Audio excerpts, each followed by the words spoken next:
Greetings and Merry Christmas still. It's the second Sunday of Christmas. My name is Cameron Miller and this is Trinity Place in Geneva, New York. Welcome. We're glad you're here. So, I try to understand. I really do. I read and I reread. I read and I reread about cool new information coming to us from the study of black holes. It was a New York Times article about gravity versus quantum mechanics or something like that. And how now, from the study of black holes, it's beginning to look like gravity and relativity exist together or even are the same thing. And what that would mean somehow, for reasons I cannot fathom, is it may turn out that we are nothing but holograms, feathery images like on credit cards. If true, then there is no difference between here and there, or cause and effect, or inside or outside, or then and now. Schrodinger's cat can be both dead and alive at the very same time and in the same place. Now, throw the concept of the Trinity and resurrection in there, and we've got a very spooky universe in which nothing that we touch or smell or see or hear is as it seems. If I'm being brutally honest with you, I do not understand a great deal of Christian theological claims any more than I understand a lot of physics. And they're related, of course, because both theology and physics attempt to understand and explain the world as we know it, or we think we know it. And actually, they attempt to explain the unseen world that is at the end of our fingertips or our vision. But I'm a preacher. And I much prefer Anne Sexton's attempt in that poem that she had to draw a circle around a particular kind of experience, the pleasant surprise of joy evoked by a God shot of gratitude. Anne is all in the flesh of the moment.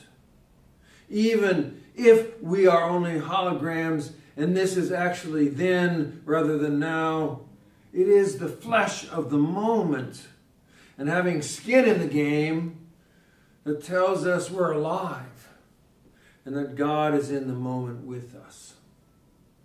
I'll just read to you from that poem, Welcome Morning by Anne Sexton. This is an excerpt. In the chapel of eggs I cook each morning, in the outcry from the kettle that heats my coffee each morning, in the spoon and the chair that cry, hello there, Anne, each morning, in the Godhead of the table that I set my silver plate cup upon each morning. All of this is God, right here in my pea green house each morning. And I mean, though often forget, to give thanks, to faint down by the kitchen table in prayer of rejoicing. So while I think of it, let me paint a thank you on the palm, on my palm for this God, this laughter of the morning, lest it go unspoken. The joy that isn't shared, I've heard, dies young. Now there's a theology I can understand. And it is the invitation that I want to offer all of us as we stand here on the first step of the new year, this January 1, 2023. Take it or leave it, it's up to you. But an incarnational religion, which is what we are, believes, seeks to experience, and looks to make better an existence wrapped in a bag of flesh and among other enfleshed creatures.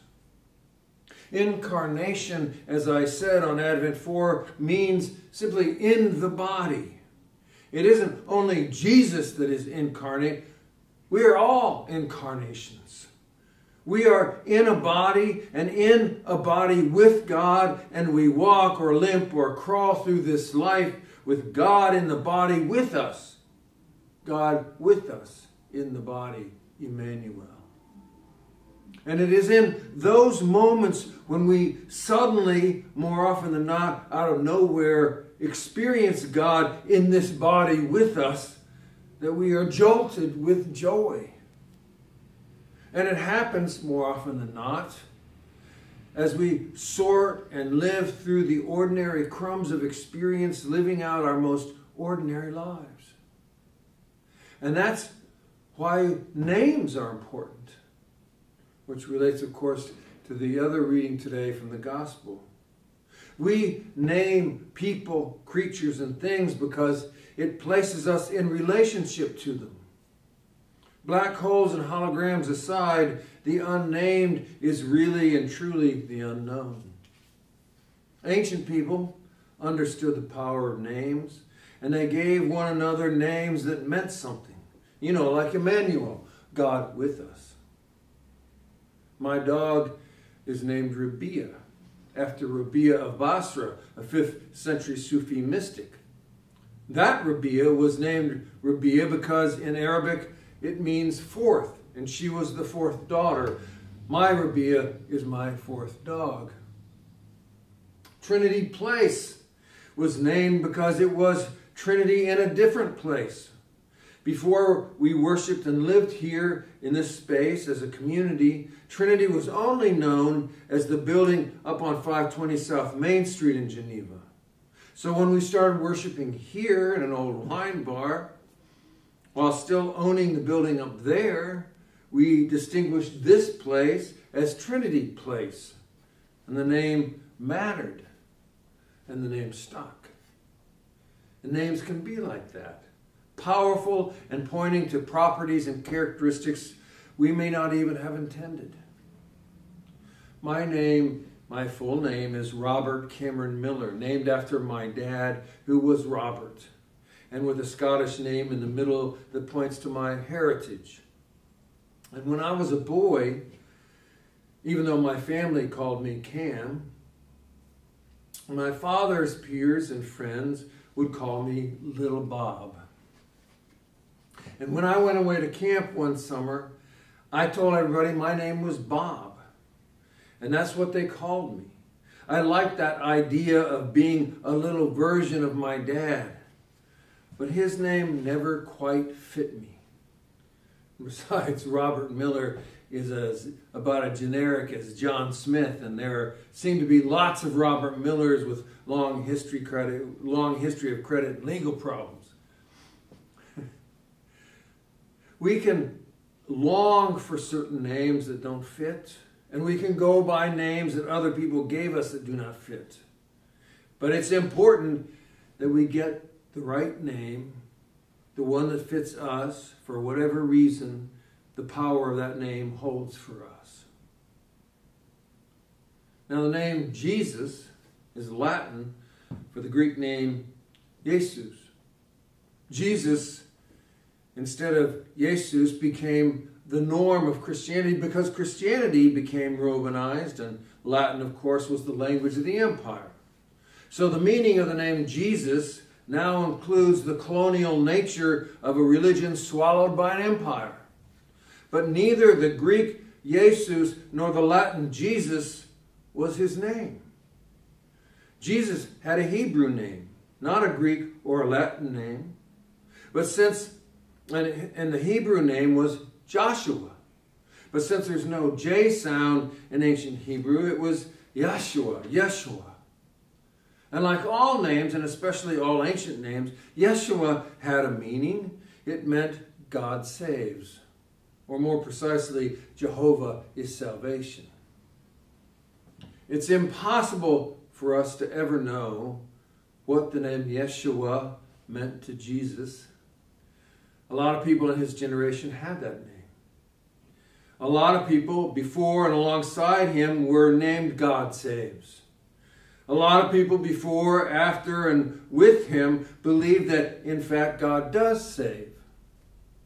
So we do not know what his name meant to him. But we do know that the meaning of his name came to define how people would remember him. Now, because we are a highly secular culture, there are a lot of people who think that Jesus' last name is Christ. But Jesus did not have a last name, any more than millions and millions of people today in some cultures around the world do not have last names. Yeshua bar Joseph was his name, or more accurately, Yeshua bar Yosef. That is, Yeshua, son of Joseph. We can see why the scandal of Joseph not being the father of Yeshua in a patriarchal society would be so traumatic. He would be bar nothing, son of no one. Instead, he became bar God, son of God. But Yeshua, long after his death on the cross, began to receive a little title alongside his actual name, Yeshua Messias, or Hebrew for Messiah. But we also know that the title Messias got changed like the name Yeshua did. It became the Greek form Christos or Christ.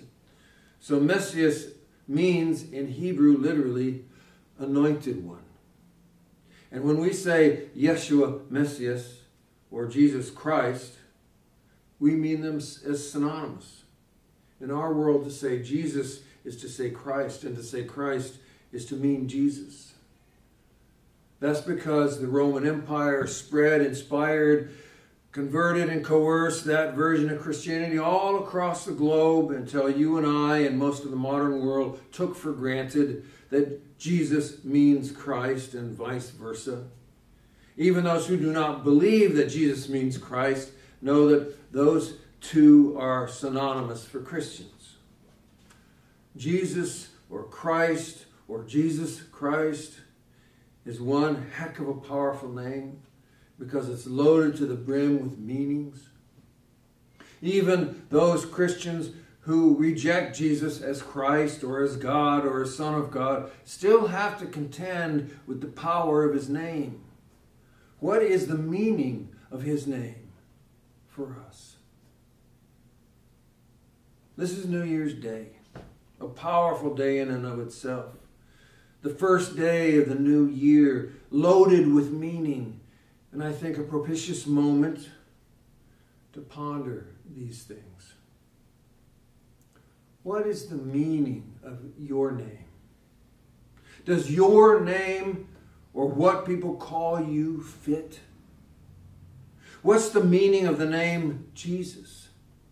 Does the meaning you give that name fit the relationship you desire with that wisdom or that man or that God?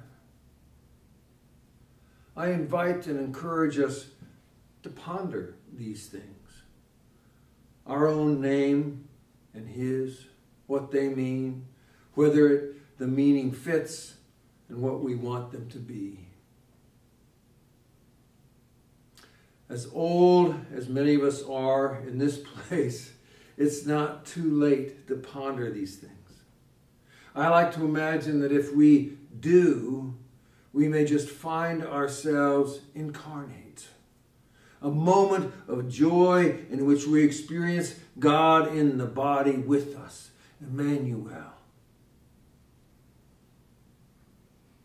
So for the first time, or for the last time rather, until next December, Merry Christmas.